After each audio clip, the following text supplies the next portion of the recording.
insanla seçildi. Valla sizə uğurlar arzulayıram, xoş gəldin deyirəm. Məni özüm o siz qaldırdığınız problemlərlə çox üzləşmişəm. Və bayaq söz düşdü cəsarətdən, nə bilim, nədən. Əvvəla mən qeyd etmək istərdim ki, bir nəfərdə, 2 nəfərdə cəsarətlə iş bitmir. Cəsarət hamıda olmalıdır.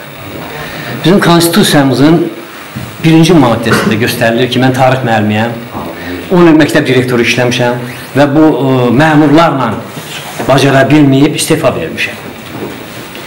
Və əsas məqsədə məni sıxışdırmaqda səbəb də millətə, cəmaata öz sözümü deməyim olurdu.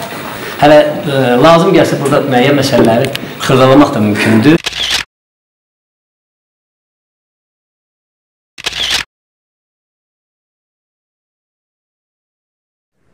Hər vaxtınız xeyir, hörmətli seyircilər. Mən Ləksyan Orta Məktəbinin tarix müəllimi Vaqif Aydınov. Qabaqda seçki gəlir və seçki kampaniyası davam edir. Mən bu seçkidə hamıya məlum olduğu kimi hörmətli deputatımız Azər Kərimlini dəstəkləyirəm.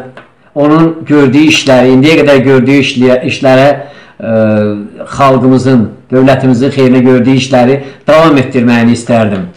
Və bu məqsədlə də bir neçə dəfə onun görüşündə, dünən isə Əhməd Şahidovun görüşündə iştirak eləmişəm.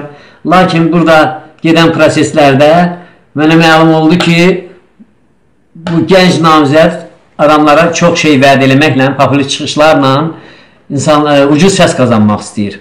Və buna görə də bütün bunlara dözməyərək dəfələrlə digər namizədin əleyhinə çıxışlar olduğu üçün, nabələd adamlar bilmədiyi sözləri işlətdiyi üçün, eyni zamanda namizədin özü, mən çıxış eləmək məcburiyyətində qaldım və kəskin çıxışımla, haradasa 15-20 dəqiqədən artıq çıxışımla bütün iclas demək olar ki, mənim əleyhimə çevrilmiş oldu. Çox təəssüf ki, mən buradan müraciət edərək Əhməd Şahidova deyilmək istərdim ki, bax o sonda çəkdirən şəkillər, mənim üstümə gəlib, mənlə çəkdirdiyin şəkillərdə və Facebookda gedən bəzi seçilmiş ifadələri işlətməkdənsə özünüzü gözdən salmayıb, heç olmasa o iclasda mənim çıxışımı verərdiniz, az da olsa. Onda hamı bilərdi ki, reallıq nədir və orada populist çıxışlarla, eyni zamanda sizi dəstəkləyən zərnədən gəlmiş bir 40-50 adam, o cümlədən Ləkitdən 10-15 adamın